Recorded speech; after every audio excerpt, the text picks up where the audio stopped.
KPM. Na na na na na na na na na na na na na. Wah, bestnya. Berus warna besar, pensel besar, warna besar, kertas gunting pun besar. Ish, tapi kenapa semua gegasi ni? Mira ada dekat mana? Mereka yang besar atau Mira yang kecil? Mira dekat mana tapi seronoknya buat karya macam ni. Semuanya besar. Wah, seronoknya. Kali lagi.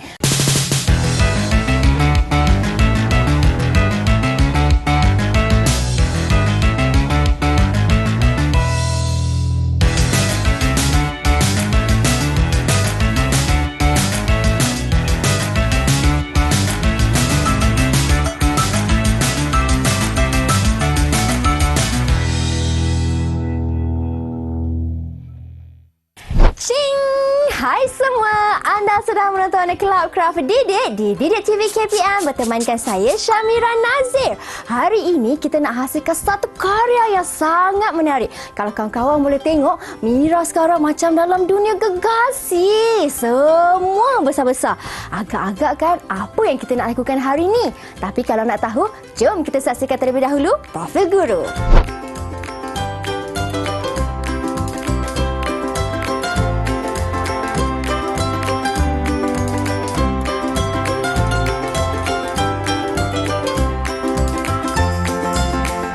Dan itulah cikgu yang akan bersama dengan kita hari ini. Di studio kita ada Cikgu Izwar Fahmi. Assalamualaikum Cikgu. Ya, waalaikumsalam. Apa khabar Mira? Mira khabar baik Cikgu. Cikgu pula bagaimana? Ya, macam Mira. Seceri-ceri macam Mira juga. Seceri dalam studio ni kan. Betul tu Cikgu. Selamat datang Cikgu ke dunia gegasi pada hari ini.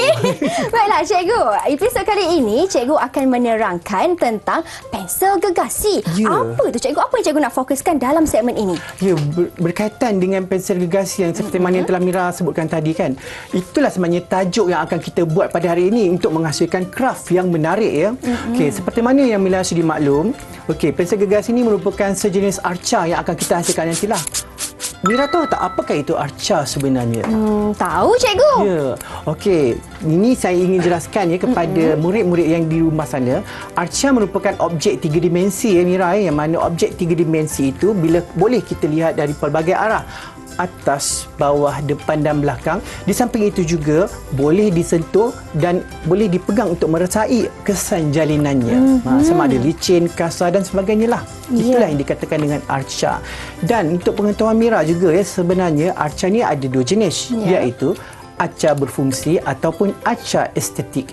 Yang mana kalau kita hasilkan arca pada hari ini, boleh dikatakan sebagai arca berfungsi, boleh juga dikatakan sebagai arca estetik. Baiklah, itu tentang arca. Ada dua jenis macam Cikgu Fahmi katakan tadi, arca berfungsi dan arca estetik. Tapi kan Cikgu, bagi fungsi-fungsi arca itu pula bagaimana? Baik, kalau diperhatikan ya, kalau Mira perhatikan set-set di hadapan ni, produk di hadapan ni, dia lebih kepada daya penarik untuk dijadikan sebagai hiasan, untuk dijadikan sebagai perkara yang boleh menimbulkan keseronokan ya.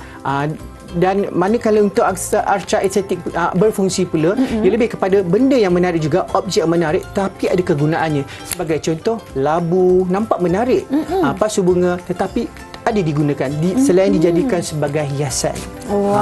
Baiklah, ada fungsinya di situ kan Cikgu. Kalau dekat depan kita ni ada ke Cikgu contoh arca yang Cikgu bawakan? Wah, memang ini yang dapat Mira lihat ya.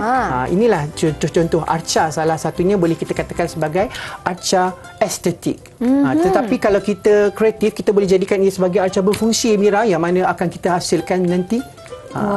Baiklah. Okey, macam Cikgu Fahmi katakan, yang di depan ni ialah arca estetik. Tetapi kawan-kawan, daripada arca estetik ni boleh menjadi arca berfungsi. Macam mana caranya tu, nantikan, kerana selepas ini Cikgu Fahmi akan kongsikan lebih banyak lagi aktiviti yang menarik dan juga penghasilan seni, iaitu pensel gegasi. Betul Cikgu? Besar. Besar. Ada lagi penambahan dari Cikgu buat masa ni? Rasanya kita akan tunggu nantilah.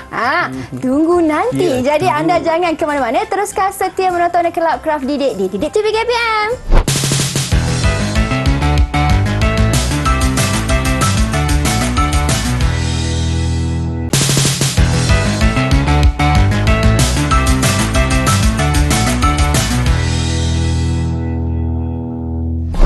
seronoknya tulis guna pensel gergasi ni. Hai, kembali kita di Club Craft Didik di Didik TV KPM, di mana dalam episod ini kita belajar untuk menghasilkan pensel gergasi bersama dengan Cikgu Fahmi. Baik Cikgu, macam mana Cikgu cara-caranya Cikgu?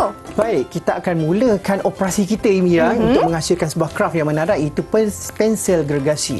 Jika diperhatikan, terdapat banyak peralatan dan juga perkakas di sini untuk kita menghasilkan karya kita.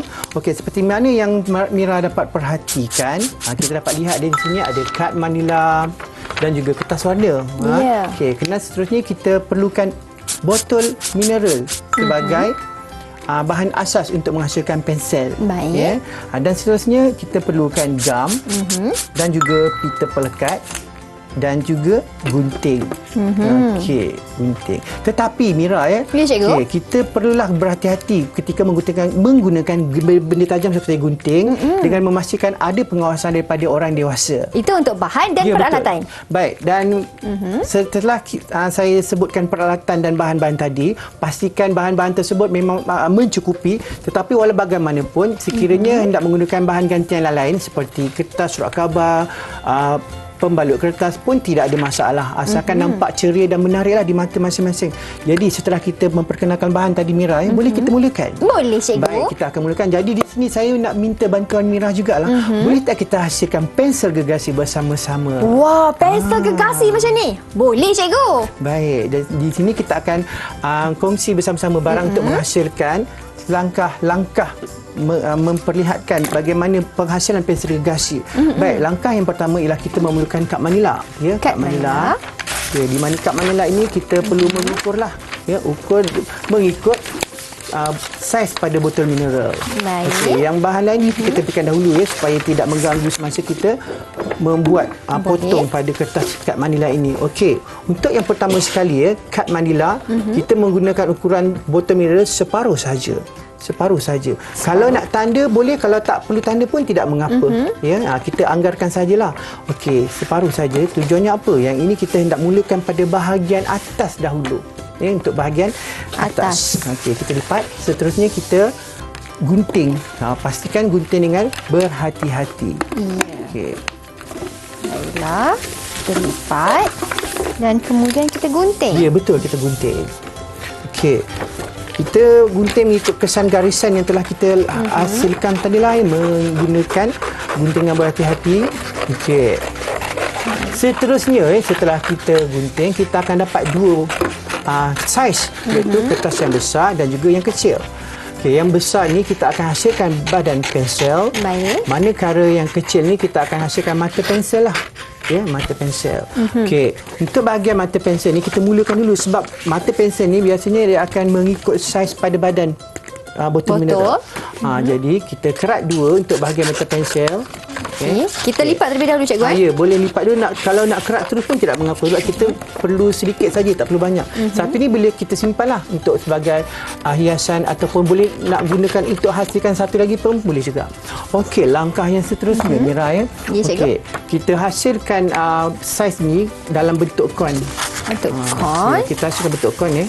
Okey, kemudian kita cuba acukan pada botol mineral, pastikan muatlah. Nampak kan macam ada serupa, macam menyamai bentuk mata pensel. Ya. Bentuk kon. Kalau yang atas ni tak tajam pun tak mengapa. Oh, tidak mengapa. Ya. Okey. Baiklah Cikgu. Sebenarnya bila kita dah agak orang kata apa, macam dah muat dengan bahagian atas botol ni, bolehlah kita gam, ataupun paling mudah kita gunakan pita pelekat lah. Ya. Okey, Mira boleh gunakan pita pelekat untuk melekat kad manila yang berbentuk kon tadi. Ya. Okay. Kalau nak guna gam pun boleh, tetapi agak makan masa, sebab kadang-kadang gam tu boleh tererai sendiri. Betul, dan nak tunggu gam tu kering lagi kan Cikgu? Betul. Jadi sebenarnya tidak ada masalah kalau kita guna pita pelekat. Ya, sebab pita pelekat tu dia akan mengukuhkan struktur dalam pensel yang akan kita buat nanti. Ini boleh dikatakan bahagian struktur dalam ya. Okey, kemudian kita sarungkan pada bahagian atas pada atas botol mineral ni. Kemudian kita nampak macam agak singit kan. Kita akan potonglah bahagian bawah kon ni supaya nampak sama dan juga sekata. Ya. Kita agak-agak sahaja. Okey. Kita potong. Potong. Kalau tidak lurus pun tidak mengapa. Ya. Jadi Okey. kawan-kawan jangan takutlah untuk potong bagi Ya, sama, tak betul. perlu cikgu. Nampak kan? Muat-muat dengan botol mineral bahagian atas. Dah nampak macam mata pensel. Okey. Untuk memastikan yang kedudukan kon ini tak lari daripada botol mineral, kita gunakan pita pelekat lagi sekali.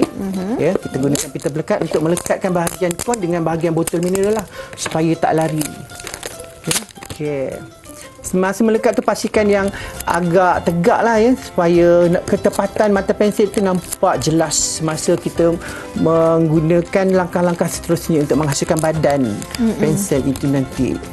Okey. Maksudnya saya lekatkan pada botol, Ya, betul. badan botol Okey. Di sini saya sudah lekatkan. Kemudian Cikgu Fahmi, murid-murid sudah lekatkan, apa pula langkah Okey. berikutnya? Setelah kita pastikan yang bahagian mata pensel dah siap, okey, kita gunakan kertas warna. Mira nak warna orange ataupun warna kuning?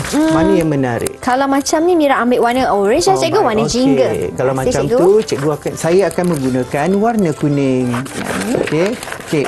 Yang ini kita akan gunakan kertas yang berwarna lain, berwarna lain supaya nampak menyerlah bahagian mata pensel ni supaya taklah serupa dengan bahagian warna badan nanti. Okay, seterusnya kita balut supaya kita dapat menutup keseluruhan bahagian mata pensel. Yang ni kita gamkan. Okey, untuk bahagian mata pensel ni saya sebenarnya lebih suka menggunakan berus. Berus dengan saya untuk menyapukan gam. Kalau Mira nak guna gam yang ni pun boleh.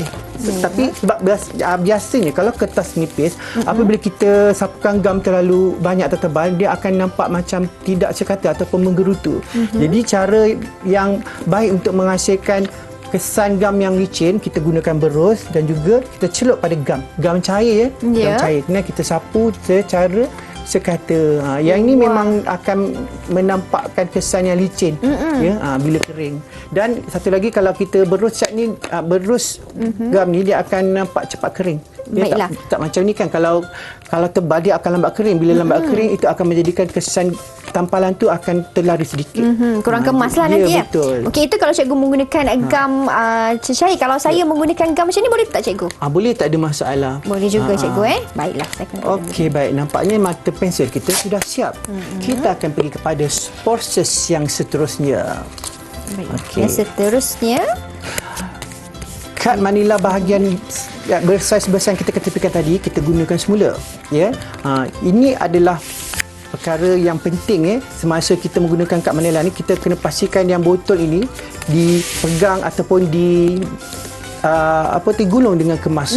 Sebab perkara sebab gulungan inilah yang menentukan tatuk botol ini sama ada longgar ataupun ketat. Ya, okey. Jadi Mira ada botol mineral tadi kan? Ada, cikgu. Okay, bahagian itu adalah bahagian mata pensel. Okey, seterusnya bahagian ni bahagian badan. Okey, boleh cikgu. Kita gulung dia kita gulung. Okey, bila sebelum tu pastikan terlebih dahulu pastikan bahagian yang ni kemas. Supaya bila kemas, bila kita gulung ataupun kita lilit bahagian kad manila pada badan botol mineral ni, dia tidak akan menggerutulah.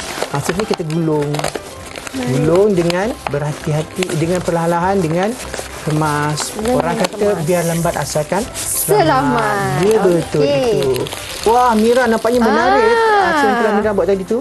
Ini Mira punya. Masa Mira gam terlebih dahulu semuanya. Dan baiklah.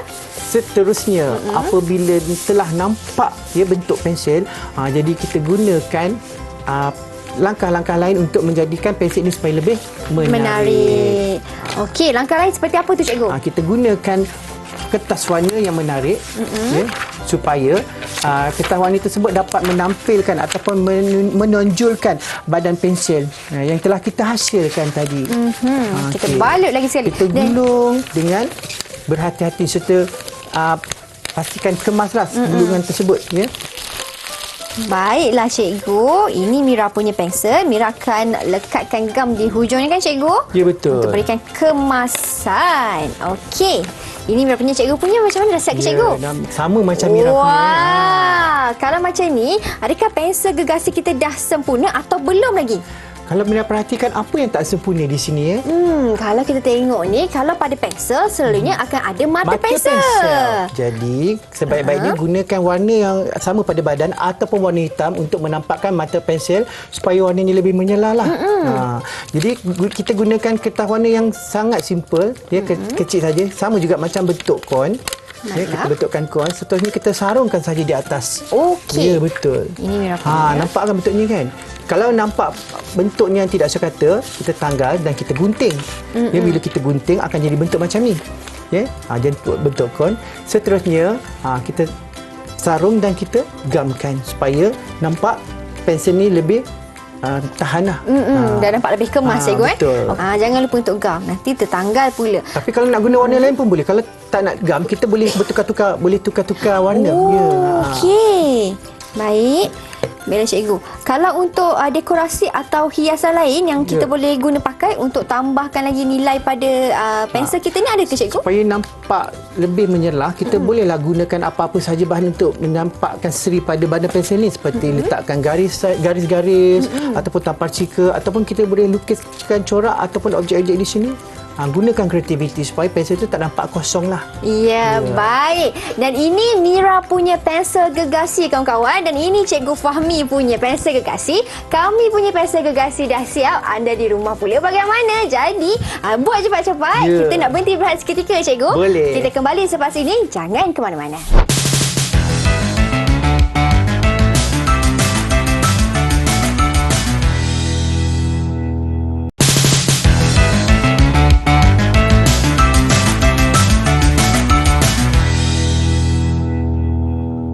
Baiklah, kembali kita di Kelab Craft Didik di Didik TV KPM. Masih lagi bersama dengan Mira. Kita ada Cikgu Fahmi, di mana dalam episod kali ini kita belajar pembuatan pensel gegasi. Ya, pensel gegasi. Ya. Baiklah Cikgu Fahmi, di segmen ini pula, apa lagi yang Cikgu Fahmi ingin terangkan dan kongsikan kepada Mira dan kawan-kawan yang berada di rumah? Silakan Cikgu. Okey, baik. Cuba Mira pegang pensel Mira. Baik, Cikgu. Apa yang Mira dapat lihat pada pensel ni? Mira tengok pensel ni macam stabil, Cikgu. Ya, stabil. Okey, baik. Apa yang Mira katakan stabil itu sebenarnya berkait rapat dengan unsur sendiri daripada hasil pensel gegasi yang kita hasilkan tadilah. Apa yang Mira katakan tadi itu merupakan salah satu daripada prinsip rekaan dalam pensel gegasi, iaitu unsur keseimbangan. Ya. Selain pada itu juga, dapat tak Mira bezakan antara mata pensel dan juga badan pensel? Nampak tak beza? Kalau Mira punya ni dapat bezakan, Cikgu, mata pensel dan juga badan dia. Kalau nampak perbezaan di situ, namanya kontra. Maksudnya dia ada nampak tampil berbeza dari segi warna yang ditampilkan di sini. Ya, kalau semua warna seakan-akan sama, jadi tidak nampaklah di mana bahagian mata, di mana bahagian badan, jadi tak ada kontra di situ. Ya. Okey, baik. Seterusnya, kalau nak menampakkan pensel ini supaya lebih menarik, kita gunakan apa sahaja kreativiti dan juga idea kita untuk menampakkan pensel itu menjadi lebih menarik dan juga ada berfungsi lah. Sebagai contohnya, kita akan gunakan pensel ini untuk menghasilkan sesuatu yang lebih mendatangkan manfaat. Tidak hanya sekadar menghasilkan tapi tidak digunakan, tapi kita hasil dan gunakan supaya pensel gegasi kita ini nampak lebih berfungsi. Ya. Okey, di mana pada awalnya pensel ini digelar sebagai arca estetik, kan Cikgu? Betul. Dan sekarang ni Cikgu Fahmi ingin tunjukkan cara bagaimana dari arca estetik ini boleh berubah menjadi arca berfungsi. Macam mana tu Cikgu Fahmi? Kita gunakan apa sahaja kreativiti kita untuk menghasilkan satu produk yang boleh digunakan secara fleksibel. Sebagai contoh, saya menghasilkan penanda meja lah. Penanda meja. Sebagai contoh, meja nombor 1, saya letakkan label di sini. Nampak kan? Di sini. Ya, nampak tu, Jadi Cikgu. kita boleh hasilkan beberapa batang pensel gegasi macam ni dan letakkan di start meja sebagai label supaya nampak lebih menarik. Ya. Okay. Selain pada itu, Mira, kita boleh juga menghasilkan produk yang boleh dikomersialkan. Tidak hanya setakat menghasilkan kreativiti, tetapi juga boleh menghasilkan sesuatu yang boleh mendatangkan manfaat ataupun mendatangkan faedah kepada adik-adik ataupun murid-murid yang buat produk ni lah. Ya.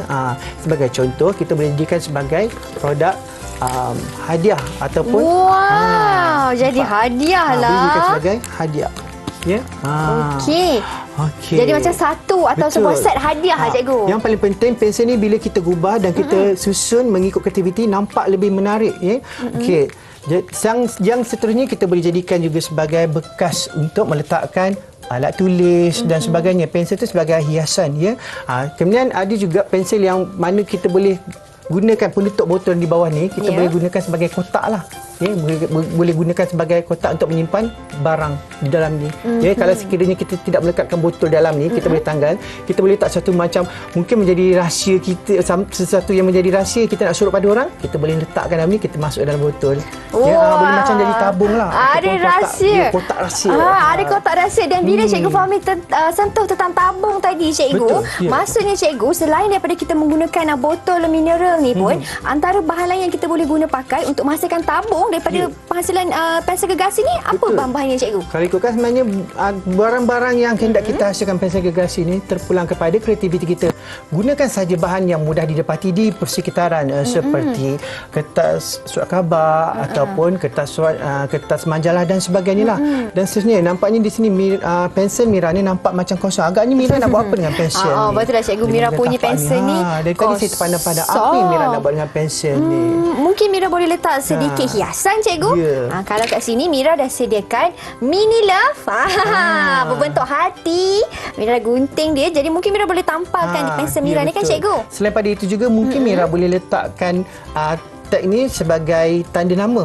Nampak kan tapak ni kan? Tapak ni boleh jadikan sebagai tapak untuk Mira meletakkan pensel gergasi sebagai penanda di atas meja. Wah, okey. Kalau macam tu Mira nak tulis nama Mira di sini. Nampaknya Mira akan menulis nama, kemudian seterusnya Mira akan tampal nama Mira pada pensel tersebut. Ini Mira punya hasil, Cikgu. Boleh letak kat sini, kat tapak ni, supaya nampak lebih menjerlah lagi dalam bilik Mira nanti. Sedikit kreativiti dari Mira dengan letak tag nama. Dan Cikgu, memandangkan kita sampai ke penghujung kelas kita pada hari ini, sedikit rumusan daripada Cikgu Fahmi tentang hasil pembelajaran kita. Baik, apa yang penting apabila kita menghasilkan sesuatu produk craft, yang paling penting ialah kita mencuba dan jangan berputus asa. Yang paling penting sekali, kita jangan lupa juga untuk menjaga keselamatan ketika menggunakan peralatan yang tajam dan juga memastikan kebersihan selepas selesai menghasilkan sesuatu aktiviti craft. Betul tu. Ingat adik-adik, macam mana Cikgu Fahmi katakan tadi, pensel gergasi ini bukan sekadar craft sahaja, tetapi juga boleh dijadikan sebagai hadiah, sebagai penanda arah, dan yang paling penting sekali, boleh juga dijual. Ada nilai komersial di situ untuk menjana pendapatan murid-murid. Terima kasih banyak-banyak Cikgu Fahmi atas semua kongsian ilmu pada hari ini. Jadi anda di rumah jangan takut untuk mencuba. Cuba dan selamat mencuba. Semoga anda dapat menghasilkan pensel gergasi yang cantik. Kita jumpa lagi di Club Craft Didik. Saya Syamira Nazir. Assalamualaikum dan salam sejahtera.